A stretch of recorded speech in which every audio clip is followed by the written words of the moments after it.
Hey guys, so if you're watching this video, I'm going to take the liberty of assuming you're currently on youtube.com, not like some other website, because let's be serious, no one's watching my videos, no one's linking them to other websites where you could possibly find me or referring their friends to them. You accidentally clicked on me thinking I was something that I'm not, but don't go anywhere. You could learn something interesting.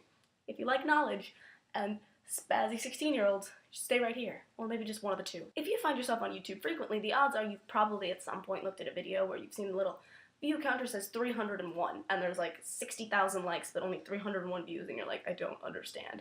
And now it's reached the point where like you'll comment like, why are there only 301 views, but 1,000 billion likes? And then people will comment back, welcome to YouTube, and vote your comment down, and you'll be sad. Well, hopefully by now you figured out that for some reason the YouTube view counter always stops at 301. Sometimes it'll be over, and I will explain that in 1 second.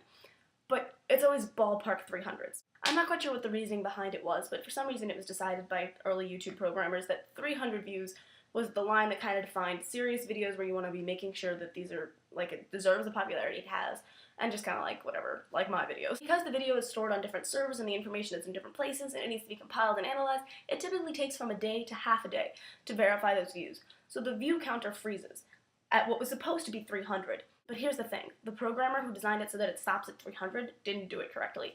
The program he was essentially supposed to write was, if there are less than 300 views, the view can count. Otherwise, the view count freezes.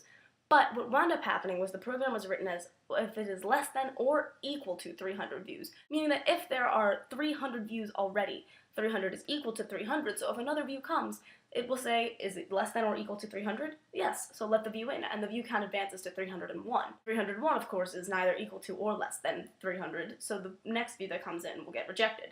And that's why the view count freezes at 301 instead of 300 like was the initial intention. As I mentioned before, sometimes you will see that there are more than 301 views, like perhaps 302 or 304 or 307. That's because someone in Africa, maybe, and someone in Australia decided to watch the video at the same exact moment, started in the same exact instant. So as their views were coming in from their servers, they both reached the main little hub of views where the computer was going to say, yes, that counts or no, it does not count. And because they arrived at the same second, and it was 300 at that very instant, they both went through, and because it looked at the first one, said, are there 300 or less? Yes. Are there 300 and less? Yes. So both got in at the exact same second, pushing the view count up to 302. Because there are multiple servers, this can happen multiple times. You can have up to like 317 views. I've seen that before. I'm not sure how many servers there are exactly, but there is steep of 17. But typically the view counter will stop at 301 because unless it's ridiculously popular and everyone in the world is watching it at the same moment, it's kind of difficult to get two people to watch it at the exact same second. But it does happen because you've seen it sometimes above.